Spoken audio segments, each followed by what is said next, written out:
हरे कृष्ण। श्रीमद् भागवतम दशम स्कंद सातवां अध्याय सकट भंजन अतिनावर्त उद्धार। राजा परीक्षित ने पूछा, प्रभु सर्वशक्तिमान भगवान श्री हरि अनेकों अवतार धारण करके बहुत सी सुंदर एवं शून्य में मधुर लीलाएं करते हैं। ये सभी मेरे हृदय को बहुत प्रिय लगती है। उनके श्रवण मात्र से भगवत संबंधी कथा से अरुचि और विविध विषयों की तृष्णा भाग जाती है। मनुष्य का अंतःकरण शीघ्र से शीघ्र शुद्ध हो जाता है। भगवान के चरणों में भक्ति और उनके भक्त जनों से प्रेम भी प्राप्त हो जाता है। यदि आप मुझे उनके श्रवण का अधिकारी समझते हो तो भगवान की उन्हीं मनोहर लीलाओं का वर्णन कीजिए। भगवान श्री कृष्ण ने मनुष्य लोक में प्रकट होकर मनुष्य जाति के स्वभाव का अनुसरण करते हुए जो बाल लीलाएं की है, अवश्य ही ये अत्यंत अद्भुत है। इसलिए आप उनकी दूसरी बाल लीलाओं का भी वर्णन कीजिए। श्री सुखदेव जी कहते हैं, परीक्षित, एक बार भगवान श्री कृष्ण के करवट बदलने का अभिषेक उत्सव मनाया जा रहा था। उसी दिन उनका जन्म नक्षत्र भी था। घर में बहुत सी स्त्रियों की भीड़ लगी हुई थी। गाना बजाना हो रहा था। उन्हीं स्त्रियों के बीच में खड़ी हुई सती साध्वी जसोदा जी ने अपने पुत्र का अभिषेक किया। यहाँ पर गाना बजाने का मतलब ये था, भगवान, वो फिल्मी गाना नहीं होता था उस समय, केवल भगवान के गुणगान का गाया जाता था। केवल भगवान का गुणगान होता था, कीर्तन होता था। उस समय ब्राह्मण लोग मंत्र पढ़कर आशीर्वाद दे रहे थे। नंद रानी जसोदा जी ने ब्राह्मणों का खूब पूजन सम्मान किया। उन्हें अन्न, वस्त्र, माला, गाय आदि मुँह मांगी वस्तुएं दी। जब जसोदा ने उन ब्राह्मणों द्वारा स्वस्ति वाचन कराकर स्वयं बालकों के नहलाने आदि का कार्य संपन्न कर लिया, तब यह देखकर कि मेरे लल्ला के नेत्र में नींद आ रही है, अपने पुत्र की धीरे से शज्जा पर सुला दिया। थोड़ी देर में श्याम सुंदर की आंखें खुली तो ये स्तनपान के लिए रोने लगे। उस समय मनस्विनी जशोदा जी उत्सव में आए हुए ब्रजवासियों के स्वागत सत्कार में बहुत ही तन्मय हो रही थी। इसीलिए उन्हें श्री कृष्ण का रोना सुनाई नहीं पड़ा। तब श्री कृष्ण रोते रोते अपने पांव उछालने लगे। शिशु श्री कृष्ण एक छकड़े के नीचे सोए हुए थे। उनके पांव अभी लाल लाल कपलों के समान बड़े ही कोमल और नन्हे नन्हे थे, परंतु वह नन्हा सा पांव लगते ही विशाल छकड़ा उलट गया। इस छकड़े पर दूध, दही आदि अनेक रसों से भरी हुई मटकियां और दूसरे बर्तन रखे हुए थे। ये सब के सब फूट फाट गए और छकड़े के पहिए तथा धुरे अस्त व्यस्त हो गए। उसका जुआ फट गया। करवट बदलने के उत्सव में जितनी भी स्त्रियां आई हुई थी, ये सब और जशोदा, रोहिणी, नंद बाबा और गोपगण इस विचित्र घटना को देखकर व्याकुल हो गए। ये आपस में कहने लगे, अरे यह क्या हो गया? यह छकड़ा अपने आप कैसे उलट गया? ये इसका कोई कारण निश्चित न कर सके। यहाँ खेलते हुए बालकों ने गोपों और गोपियों से कहा कि इस कृष्ण ने ही तो रोते रोते अपने पाँव की ठोकर से इसे उलट दिया है। इसमें कोई संदेह नहीं। परंतु गोपों ने उसे बालक की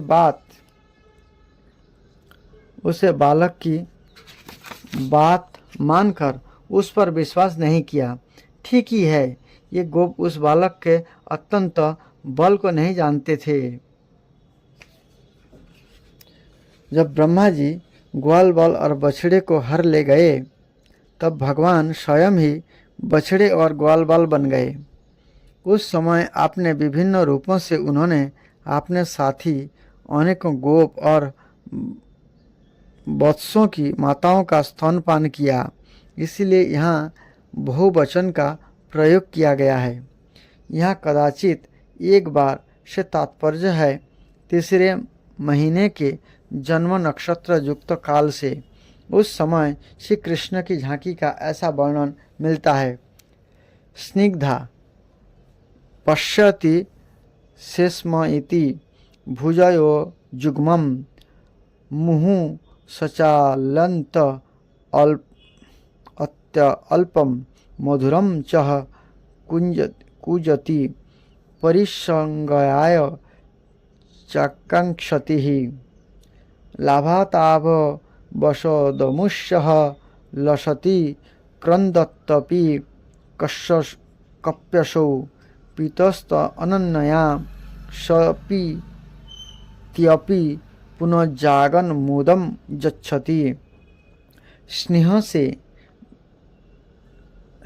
से तर गोपियों को आंख उठाकर देखते हैं और मुस्कुराते हैं। दोनों भुजाएं बार बार हिलाते हैं। बड़े मधुर स्वर से थोड़ा थोड़ा पूछते हैं। गोद में आने के लिए ललकते हैं। किसी वस्तु को पाकर उससे खेलने लग जाते हैं और ना मिलने से क्रंदन करते हैं। कभी कभी दूध पीकर सो जाते हैं और फिर जागकर आनंदित करते हैं। हिरण्याक्ष का पुत्र था उत्कच। यह बहुत बलवान एवं मोटा तगड़ा था। एक बार यात्रा करते समय उसने लोमस ऋषि के आश्रम में वृक्ष को कुचल डाला। लोमस ऋषि ने क्रोध करके श्राप दे दिया, अरे दुष्ट, जा, तू देहरहित हो जा। उसी समय सांप के केचुल के समान उसका शरीर गिरने लगा।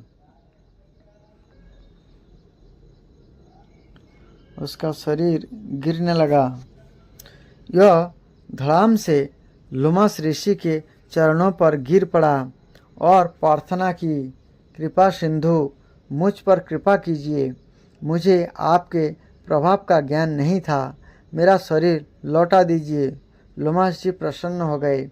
महात्माओं का श्राप भी बौर हो जाता है। उन्होंने कहा, वैवस्वत मनवंतर में श्री कृष्ण के चरण स्पर्श से तेरी मुक्ति हो जाएगी। वही असुर छकड़े में आकर बैठ गया था और भगवान श्री कृष्ण के चरण स्पर्श से मुक्त हो गया। पांडु देश में सहस्त्राक्ष नाम के एक राजा थे। ये नर्मदा तट पर अपनी रानियों के साथ विहार कर रहे थे। उधर से दुर्वासा ऋषि निकले, परंतु उन्होंने प्रणाम नहीं किया। ऋषि ने श्राप दिया, तू राक्षस हो जा। जब यह उनके चरणों पर गिरकर गिड़गिड़ाया तब दुर्वासा जी ने कह दिया, भगवान श्री कृष्ण के श्री विग्रह का स्पर्श होते ही तू मुक्त हो जाएगा। वही राजा तृणावर्त होकर आया था और श्री कृष्ण का संस्पर्श प्राप्त करके मुक्त हो गया। स्नेहमयी जननी और स्नेह के सदा भूखे भगवान, उन्हें दूध पीने से तृप्ति की नहीं होती थी। माँ के मन में शंका हुई, कहीं अधिक पीने से अपच न हो जाए। प्रेम सर्वदा अनिष्ट की आशंका उत्पन्न करता है। श्री कृष्ण ने अपने मुख में विश्वरूप दिखाकर कहा, अरे मैया, तेरा दूध मैं अकेले ही नहीं पीता हूँ। मेरे मुख में बैठकर संपूर्ण विश्व ही इसका पान कर रहा है। तो घबरावे मत। स्तन्यम कियत पीबसी भूर्जल लमभकेतिः वर्तिष्ण मान वचनम जननीं विभाव्य विश्वं विभागी पयोसो अस्य न केवलहम् अस्मदर्दिशे हरिणा किम विश्वमास्य। ये उनके दूध जो है सारा विश्व पीते हैं। भगवान यहाँ बताना चाहते हैं जब मैं अकेला नहीं पीता हूँ। यशोदा जी ने समझा कि किसी ग्रह आदि उत्पाद है। उन्होंने अपने रोते हुए लाड़ के लाल को गोद में लेकर ब्राह्मणों से वेद मंत्र के द्वारा शांति पाठ कराया। जब छकड़ा तोड़ दिए थे, ब्राह्मणों से वेद मंत्र के द्वारा शांति पाठ कराया और फिर वे उसे स्तन पिलाने लगी। बलवान गोप ने छकड़े को फिर सीधा कर दिया। उस पर पहले की तरह सारी सामग्री रख दी गई। ब्राह्मणों ने हवन किया और दही, अक्षत, कुश तथा जल के द्वारा भगवान और उस छकड़े की पूजा की, जो किसी के गुणों में दोष नहीं निकालते, झूठ नहीं बोलते, दंभ, ईर्ष्या और हिंसा नहीं करते तथा अभिमान से रहित है। उन सत्यशील ब्राह्मणों का आशीर्वाद कभी विफल नहीं होता। वही सोचकर नंद बाबा ने बालक को गोद में उठा लिया और ब्राह्मणों से साम, ऋक और यजुर्वेद के मंत्रों द्वारा संस्कृत एवं पवित्र औषधियों से युक्त जल से अभिषेक कराया। उन्होंने बड़ी एकाग्रता से सत्ययन पाठ और हवन कराकर ब्राह्मणों को अति उत्तम अन्न का भोजन कराया। इसके बाद नंद बाबा ने अपने पुत्र की उन्नति और अभिवृद्धि की कामना से ब्राह्मणों को सर्वगुण संपन्न बहुत सी गौएं दी। ये गौएं वस्त्र, पुष्पमाला और सोने के हारों से सजी हुई थी। ब्राह्मणों ने उन्हें आशीर्वाद दिया। यह बात स्पष्ट है कि जो वेदवेत्ता और सदाचारी ब्राह्मण होते हैं, उनका आशीर्वाद कभी निष्फल नहीं होता। एक दिन की बात है, सती यशोदा जी अपने प्यारे लाला को गोद में लेकर दुलार रही थी।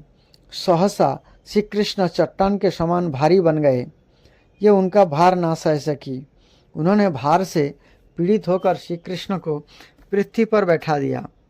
इस नई घटना से ये अत्यंत चकित हो रही थी। इसके बाद उन्होंने भगवान पुरुषोत्तम का स्मरण किया और घर के काम में लग गई।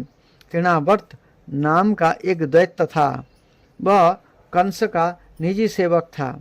कंस की प्रेरणा से ही बवंडर के रूप में यह गोकुल में आया और बैठे हुए बालक श्री कृष्ण को उड़ाकर आकाश में ले गया। उसने ब्रज रस से सारे गोकुल को ढक दिया और लोगों की देखने की शक्ति हर ली। उसके अत्यंत भयंकर शब्दों से दसों दिशाएं कांप उठी। सारा ब्रज 2 घड़ी तक रज और तम से ढका रहा। यशोदा जी ने अपने पुत्र को जहाँ बैठा दिया था, वहाँ जाकर देखा तो श्री कृष्ण वहाँ नहीं थे। उस समय तृणावर्त ने बवंडर रूप से इतनी बालू उड़ा रखी थी कि सभी लोग अत्यंत उद्विग्न और बेसुध हो गए थे। उन्हें अपना पराया कुछ भी नहीं सूझ रहा था। उस जोर की आंधी और धूल की वर्षा में अपने पुत्र का पता ना पाकर यशोदा जी को बड़ा शोक हुआ। ये अपने पुत्र की याद करके बहुत ही दिन हो गई और बछड़े के मर जाने पर गाय की जो दशा हो जाती है, वही दशा उनकी हो गई। ये पृथ्वी पर गिर पड़ी। बवंडर के शांत होने पर जब धूल की वर्षा का वेग कम हो गया, तब यशोदा जी के रोने का शब्द सुनकर दूसरी गोपियाँ वहाँ दौड़ आई। नंदन श्याम सुंदर श्री कृष्ण को ना देखकर उनके हृदय में भी बड़ा संताप हुआ। आँखों से आंसू की धारा बहने लगी। ये फूट फूट कर रोने लगे। इधर तृणावर्त बवंडर रूप से जब भगवान श्री कृष्ण को आकाश में उठा ले गया, तब उनके भारी बोझ को ना संभाल सकने के कारण उसका वेग शांत हो गया। यह अधिक चल न सका। तृणावर्त अपने से भी भारी होने के कारण श्री कृष्ण को नीलगिरी की चट्टान समझने लगा। उन्होंने उसका गला ऐसा पकड़ा कि वह उस अद्भुत शिशु को अपने से अलग नहीं कर सका। भगवान ने इतने जोर से उसका गला पकड़ रखा था कि वह असुर निश्चेष्ट हो गया। उसकी आंखें बाहर निकल आई, बोलती बंद हो गई, प्राण पखेरु उड़ गए और बालक कृष्ण के साथ यह ब्रज में गिर पड़ा। वहाँ जो स्त्रियां इकट्ठी होकर रो रही थी, उन्होंने देखा कि यह विकराल दैत्य आकाश से एक चट्टान पर गिर पड़ा और उसका एक एक अंग चकनाचूर हो गया। ठीक वैसे ही जैसे भगवान शंकर के बाणों से आहत हो त्रिपुरासुर गिर कर चूर चूर हो गया था।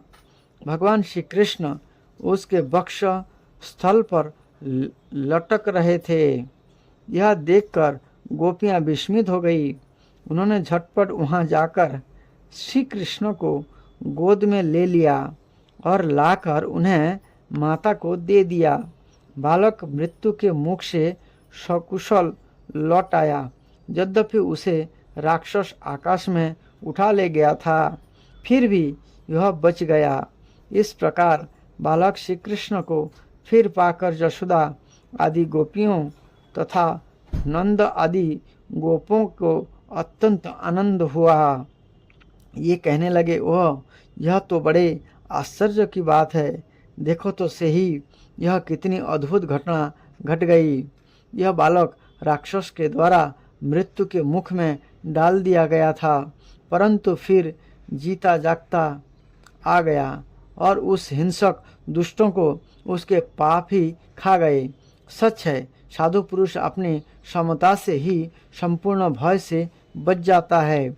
हमने ऐसा कौन सा तप, भगवान की पूजा, प्याऊ, पोसला, कुआं, बाबली, बाग बागीचे आदि पूर्त, यज्ञ, दान अथवा जीवों की भलाई की थी, जिसके फल से हमारा यह बालक मर कर भी अपने स्वजनों को सुखी करने के लिए फिर लौट आया। अवश्य ही यह बड़े सौभाग्य की बात है। जब नंद बाबा ने देखा कि महावन में बहुत से अद्भुत घटनाएं घटित हो रही है, तब आश्चर्यचकित होकर उन्होंने वसुदेव जी की बात का बार बार समर्थन किया। ये जो तृणावर्त थे, उनका कथा हमने सुनाया पहले। ये तृणावर्त कौन थे? ये नर्मदा तट, ये सहस्त्राक्ष नाम के एक राजा थे, जिनको दुर्वासा मुनि ने श्राप दिया था। वो कथा पहले हमने बताया। इस प्रकार से बहुत से घटनाएं हैं। एक दिन की बात है, यशोदा जी अपने प्यारे शिशु को अपनी गोद में लेकर बड़े प्रेम से स्तनपान करा रही थी। ये वात्सल्य स्नेह से इस प्रकार सराबोर हो रही थी कि उनके स्तनों में अपने आप ही दूध झरता जा रहा था। जब ये प्राय दूध पी चुके और माता यशोदा उनके रुचिर मुस्कान से युक्त मुख को चूम रही थी, उसी समय श्री कृष्ण को जम्भाई आ गई और माता ने उनके मुख में वह देखा। उसमें आकाश, अंतरिक्ष, ज्योतिर्मंडल, दिशाएं, सूर्य, चंद्रमा, अग्नि, वायु, समुद्र, द्वीप, पर्वत, नदियाँ, वन और समस्त चराचर प्राणी स्थित थे। परीक्षित, अपने पुत्र के मुंह में इस प्रकार सहसा सारा जगत देखकर मृग शावक नयनी यशोदा जी का शरीर कांप उठा। उन्होंने अपनी बड़ी बड़ी आंखें बंद कर ली। ये अत्यंत आश्चर्यचकित हो गई। इस प्रकार से भगवान श्री कृष्ण जो है माता यशोदा को विश्व रूप दिखाए, पूरा ब्रह्मांड का दर्शन कराए। अगला कथा। हरे कृष्ण। श्री कृष्ण बुक से तृणावर्त का उद्धार कथा प्रभुपाद जी के द्वारा। भगवान श्री कृष्ण सदैव ही सौर ऐश्वर्य से ओतप्रोत रहते हैं। ये है पूर्ण धन, बल, जस, ज्ञान, सौंदर्य तथा वैराग्य। भगवान विभिन्न पूर्ण शाश्वत अवतारी रूपों में प्रकट होते हैं। बद्ध जीवात्मा को इन अवतारों में भगवान के दिव्य कार्यकलापों के विषय में सुनने का अवसर प्राप्त होता रहता है। भगवत गीता में कहा गया है, जन्म कर्म च मे दिव्यम। भगवान की लीलाएं तथा कार्यकलाप संसारी नहीं है, ये भौतिक बोध से परे है, किंतु बद्ध जीव इन असाधारण कार्यकलापों के श्रवण से लाभान्वित हो सकता है। श्रवण एक अवसर है जो भगवान का साहचर्य प्रदान करता है और उनके कार्यकलाप के श्रवण का अर्थ है दिव्य चेतना का विकास करना। बद्ध जीव की स्वाभाविक प्रवृत्ति अन्य बद्ध जीवों के विषय में उपन्यास, नाटक, कथा आदि के माध्यम से कुछ न कुछ श्रवण करने की होती है। अन्यों के विषय में कुछ न कुछ श्रवण करने की इस प्रवृत्ति अभिरुचि का उपयोग भगवान की लीलाओं के श्रवण करने में किया जा सकता है। तब मनुष्य तुरंत दिव्य प्रकृति की ओर विकास कर सकता है। कृष्ण की लीलाएं न केवल सुंदर है, अपितु ये मन को मोहने वाली है। यदि कोई भगवान की लीलाओं के श्रवण का लाभ उठाता है तो प्रकृति की दीर्घकालीन संगति के कारण मन में संचित होने वाली कल्मश धूलि को तुरंत ही धोया जा सकता है। भगवान चैतन्य ने भी उपदेश दिया है कि भगवान कृष्ण के दिव्य नाम के श्रवण मात्र से ही मनुष्य अपने मन के सारे भौतिक कल्मश धो सकता है। आत्म साक्षात्कार की विभिन्न विधियां हैं, किंतु जब बद्ध जीव इस भक्ति की विधि को, जिसका महत्वपूर्ण कार्य श्रवण करना है, अपनाता है, तो इसके द्वारा इसका भौतिक कल्मश स्वतः धुल जाता है और उसे अपनी स्वाभाविक स्थिति का बोध हो जाता है। इस कल्मश के कारण ही यह बद्ध जीवन है, और जो ही यह कल्मश धुल जाता है तो ही जीवात्मा का अप्रकट कार्य अर्थात भगवान की सेवा करने का कार्य सहज ही जाग उठता है। परमेश्वर के साथ दिव्य संबंध स्थापित करने से यह भक्तों के साथ मित्रता करने का अधिकारी बन जाता है। महाराज परीक्षित ने व्यावहारिक अनुभव से यह निर्दिष्ट किया है कि प्रत्येक व्यक्ति भगवान के दिव्य लीलाओं को सुनने का प्रयास करे। यह लीला पुरुषोत्तम भगवान कृष्ण नामक भाष्य इसी उद्देश्य से लिखा गया है और पाठक को चाहिए कि मानव जीवन के चरम लक्ष्य की प्राप्ति के लिए इसका लाभ उठाएं। भगवान अपनी अहेतु की कृपावश इस भौतिक जगत में अवतरित होते हैं और सामान्य पुरुष की भांति अपने कार्यकलापों का प्रदर्शन करते हैं। दुर्भाग्यवश शून्यवादी या नास्तिक लोग कृष्ण को अपने समान एक सामान्य व्यक्ति मानते हैं। इस तरह ये उनका उपहास करते हैं। भगवान ने स्वयं भगवत गीता में इसकी यह कहकर भत्सना की है, अवजानन्ति मामूढ़ा। मूढ़ या पाखंडी कृष्ण को सामान्य व्यक्ति या मानव से थोड़ा बहुत अधिक शक्तिमान मनुष्य मानते हैं। दुर्भाग्यवश ये उन्हें श्री भगवान के रूप में स्वीकार नहीं कर पाते। कभी कभी ऐसे भाग्यहीन मनुष्य बिना किसी शास्त्रीय प्रमाण के अपने आप को कृष्ण का अवतार घोषित कर देते हैं। जब कृष्ण कुछ और बड़े हुए तो ये पलटने लगे। आप ये पीठ के ही बल नहीं लेटे रहते थे। यशोदा तथा नंद महाराज ने दूसरा उत्सव अर्थात कृष्ण की पहली वर्षगांठ मनाई। उन्होंने कृष्ण जन्म दिवस अर्थात जन्माष्टमी उत्सव का आयोजन किया, जो आज भी वैदिक सिद्धांत के अनुयायियों द्वारा मनाया जाता है। भारत में सारे हिंदू जातिगण भेदभाव छोड़कर कृष्ण का जन्मदिन मनाते हैं। सारे ग्वालों तथा ग्वालिनों को इस हर्ष उत्सव में भाग लेने के लिए आमंत्रित किया गया। सुंदर वाद्य वृंद बज रहा था, जिसे सुनकर एकत्रित लोग आनंदित हो रहे थे। सारे विद्वान ब्राह्मणों को आमंत्रण दिया गया था और उन सबों ने आकर कृष्ण के मंगल के लिए वैदिक स्तुतियों का उच्चारण किया। स्तुति के उच्चारण तथा वाद्यों के बजते समय यशोदा माता ने कृष्ण को स्नान कराया। यह स्नान क्रिया अभिषेक कहलाती है और आज भी इसे वृंदावन के सारे मंदिरों में जन्माष्टमी दिवस के रूप में संपन्न किया जाता है। इस अवसर पर माता यशोदा ने प्रभुत अन्न राशि का वितरण किया और विद्वान पूज्य ब्राह्मणों को दान में देने के लिए सुवर्ण भूषणों से सज्जित उत्तम गौएं तैयार की गई। यशोदा ने स्नान करके सुंदर वस्त्र धारण किए और ये भली भांति नहलाए तथा सज्जित बालक कृष्ण को अपनी गोद में लेकर ब्राह्मणों द्वारा उच्चारित वैदिक स्तुतियाँ सुनने के लिए बैठ गई। वैदिक स्तुतियाँ सुनते सुनते कृष्ण को गहरी नींद लग गई। अतः माता चुपके से जाकर उन्हें बिस्तर पर लेटा आई। इस शुभ अवसर पर सारे मित्र संबंधियों तथा वृंदावन वासियों का स्वागत करने में व्यस्त रहने के कारण यशोदा जी बालक को दूध पिलाना भूल गई। बालक भूख के मारे रो रहा था, किंतु जन रब के कारण ये बालक की रोना न सुन पाई। अतः बालक अत्यंत क्रुद्ध हुआ, क्योंकि यह भूखा था और माता उसकी ओर ध्यान नहीं दे रही थी। अतः वह अपनी टांगे ऊपर उठाकर चरण कमलों को सामान्य बालक की तरह पटकने लगा।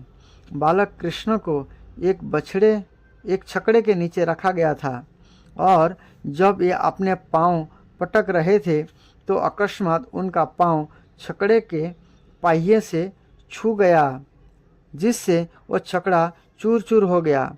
इस छकड़े पर अनेक प्रकार के पात्र तथा पीतल तथा अन्य धातुओं की बनी थालियां संचित थी और ये सब धड़ाम से नीचे गिर गई।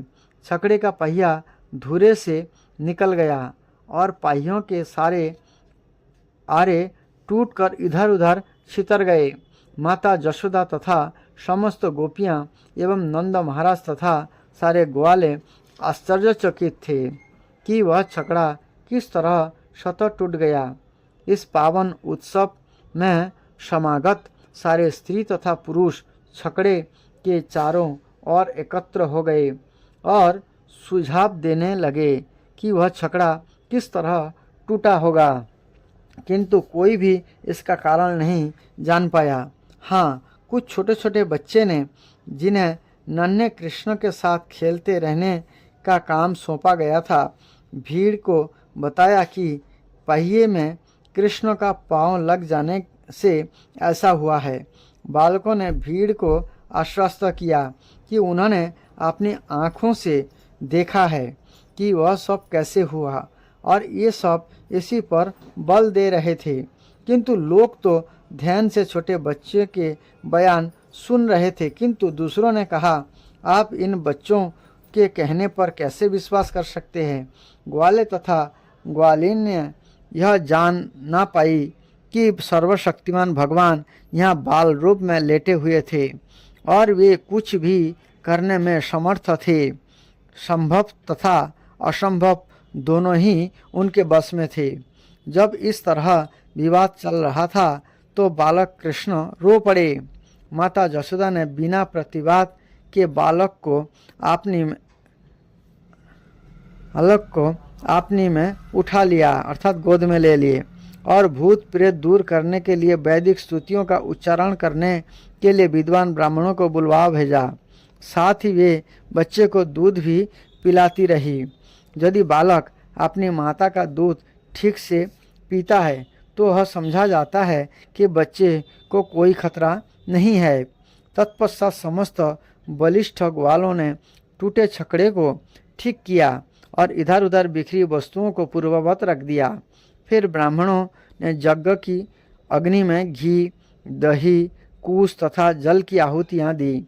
उन्होंने बच्चे के मंगल के लिए श्री भगवान की पूजा की। यहाँ पर उपस्थित सारे ब्राह्मण सुपात्र थे, क्योंकि ये ईर्ष्याहीन थे। उन्होंने कभी असत्य भाषण नहीं किया था, ये घमंडी नहीं थे, ये सबके सब अहिंसावादी एवं प्रामाणिक थे। अतः ऐसा कोई कारण ना था कि उनके आशीर्वाद व्यर्थ जाएं। सुपात्र ब्राह्मण के दृढ़ विश्वास के साथ नंद महाराज ने अपने पुत्र को गोद में लेकर विविध औषधियों से मिश्रित जल के द्वारा उसे स्नान कराया और ब्राह्मणों ने ऋग, यजु तथा सामवेद में स्तुतियाँ पढ़ी। कहा जाता है कि जब तक ब्राह्मण योग्य पात्र ना हो तब तक उसे वेदों के मंत्र नहीं पढ़ना चाहिए। यहाँ पर इसका प्रत्यक्ष प्रमाण है कि ये ब्राह्मण समस्त ब्राह्मण लक्षणों से संपन्न थे। नंद महाराज को भी उन पर पूर्ण श्रद्धा थी। फलतः उन्हें वैदिक मंत्र उच्चारण द्वारा अनुष्ठान करने की अनुमति प्रदान की गई। यद्यपि विभिन्न कार्यों के लिए भिन्न भिन्न प्रकार के यज्ञों का विधान है, किंतु सारे मंत्र का उच्चारण सुपात्र ब्राह्मणों द्वारा ही होना चाहिए। चूँकि इस कली काल में ऐसे सुपात्र ब्राह्मण उपलब्ध नहीं है, अतः समस्त वैदिक यज्ञ अनुष्ठान वर्जित है।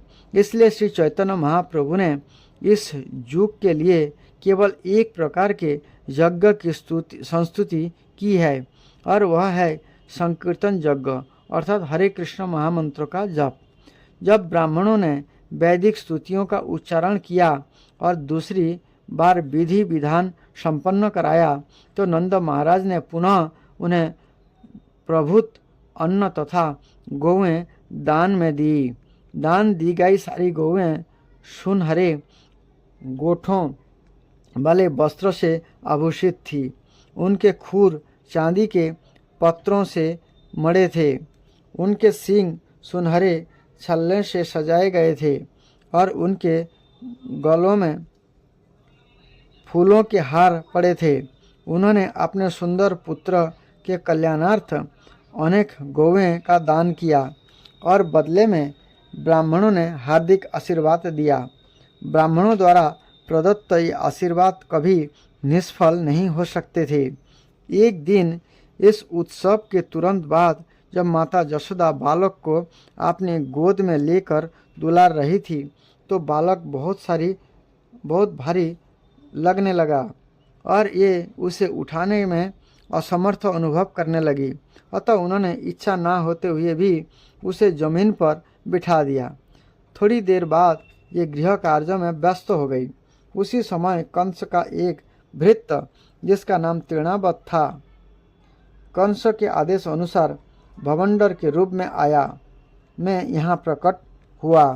उसने बालक को अपने कंधों पर चढ़ा लिया और सारे वृंदावन के ऊपर एक भारी अंधड़ उत्पन्न कर दिया। अंधी फलस्वरूप सारे लोगों की आंखें धूल से भर गईं और संपूर्ण वृंदावन क्षेत्र इतने गहन अंधकार से पूर्ण हो गया कि कोई किसी को देख नहीं सकता था। इस महान उत्पात के समय माता यशोदा को अपना बच्चा नहीं दिखाई पड़ा, क्योंकि उसे तो बवंडर उड़ा ले गया था। अतः ये करुणा करके रोने लगी। ये पृथ्वी पर उसी प्रकार गिर पड़ी जिस प्रकार बछड़ा खो जाने पर गाय बेहोश हो जाती है। जब यशोदा इस तरह विलाप कर रही थी, तो सारी ग्वालिनें तुरंत वहां आ गई और बालक की खोज करने लगी, किंतु ये बालक को नहीं पा सकी। अतः निराश हो उठी। तृणावर्त दानव बालक कृष्ण को कंधे पर उठाकर आकाश में बहुत ऊपर चला गया था, किंतु बालक ने अपना भार इतना बढ़ा लिया कि सहसा वह और ऊपर नहीं जा सका। अतः दानव को अपना उत्पात बंद करना पड़ा। बालक कृष्ण ने अपने को इतना भारी बना लिया कि दानव अपनी गर्दन पकड़कर नीचे बैठने लगा। तृणावर्त को लग रहा था कि वह बालक मानो विशाल पर्वत हो। वह उसके चंगुल से निकालने का प्रयास करने लगा, किंतु ऐसा नहीं कर पाया।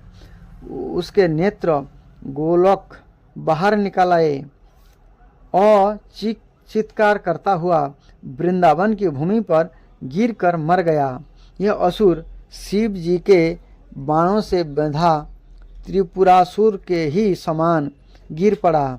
यह पथरीली भूमि पर गिरा था, अतः उसके अंग पतंग क्षत विक्षत हो गए। उसका शरीर समस्त वृंदावन वासियों को दिखाई देने लगा। जब गोपियों ने असुर को मारा हुआ तथा बालक कृष्ण को उसके शरीर के ऊपर प्रसन्नतापूर्वक खेलते देखा तो उन्होंने अत्यंत प्रेम पूर्वक उसे उठा लिया। सारे गोप तथा गोपिकाएं अपने प्राण प्रिय कृष्ण को पाकर अत्यंत समुदित हुई। उस समय ये परस्पर बातें करने लगी कि यह कितने आश्चर्य की बात है कि यह असुर इस बालक को खा जाने के लिए लेकर भागा था, किंतु ऐसा नहीं कर पाया, उल्टे वह गिर कर मर गया। उनमें से कुछ ने इस परिस्थिति के समर्थन में कहा, यह उचित ही हुआ, क्योंकि जो पापी होते हैं ये अपने पाप फल से मर जाते हैं। यह बालक पवित्र है, इसलिए सभी प्रकार की विपदाओं से बच सका है। हमने भी पूर्व जन्म में अवश्य ही महान यज्ञ किए होंगे, भगवान की पूजा की होगी, प्रभुत संपत्ति का दान किया होगा और जनता का उपकार किया होगा। ऐसे पुण्य कार्यों के फल स्वरूप ही यह बालक इस संकट से बच सका है। यहाँ पर समवेत गोपियाँ परस्पर कहने लगी, पूर्व जन्म में हमने वैसी कैसी तपस्या की होगी, हमने अवश्य ही भगवान की पूजा की होगी, विविध प्रकार के यज्ञ किए होंगे, दान दिए होंगे और वट वृक्ष लगाने तथा कुएं खुदवाने जैसे जन कल्याणकारी कार्य संपन्न किए होंगे। जिन पुण्य कार्यों के परिणाम स्वरूप हमें हमारा बालक वापस प्राप्त हो सका है, अन्यथा यह मर ही चुका था। अब यह अपने परिजनों को जीवन दान देने के लिए लौट आया है। ऐसी विचित्र घटनाएं देख कर नंद महाराज को वसुदेव के वचन पुनः पुनः याद आने लगे। इस घटना के बाद एक बार जब यशोदा अपने पुत्र को प्रेम पूर्वक स्तनपान करा रही थी और दुला रही थी, तो उनके स्तनों से दूध की धारा बह निकली, और जब उन्होंने अपनी अंगुलियों से बालक का मुख खोला तो अचानक उन्हें उस मुख के भीतर सारा ब्रह्मांड दिखाई पड़ा। उन्होंने कृष्ण के मुख के भीतर नक्षत्र सहित पूरा आकाश, चारों दिशाओं में तारे, सूर्य, चंद्र, अग्नि, वायु, समुद्र, द्वीप, पर्वत, नदियाँ, जंगल तथा सारे जड़ जंगम प्राणी देखे। यह देखकर माता यशोदा का दिल धड़कने लगा और ये अपने आप बुदबुदाई, कितना विचित्र है वह। ये कुछ भी व्यक्त ना कर पाई, बस उन्होंने अपनी आंखें मूंद ली। ये विभिन्न भावों में लीन हो गई। कृष्ण द्वारा अपनी माता की गोद में लेटे रहकर अपने विराट रूप का प्रदर्शन यह सिद्ध करता है कि भगवान सदैव भगवान होते हैं, चाहे वे माँ की गोद में लेटे हो या कुरुक्षेत्र की युद्ध भूमि में सारथी बने हो।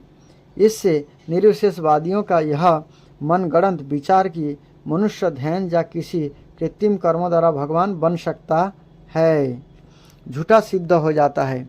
ईश्वर चाहे जिस भी दशा में रहे, इधर रहते हैं, ईश्वर रहते हैं, और जीव सदा परमेश्वर के अंशरूप है। ये कभी भी भगवान की अकल्पनीय अलौकिक शक्ति की बराबरी नहीं कर सकते। इस प्रकार लीला पुरुषोत्तम भगवान श्री कृष्ण के अंतर्गत तृणावर्त का उद्धार नामक 7वें अध्याय का भक्ति वेदांत तात्पर्य पूर्ण हुआ।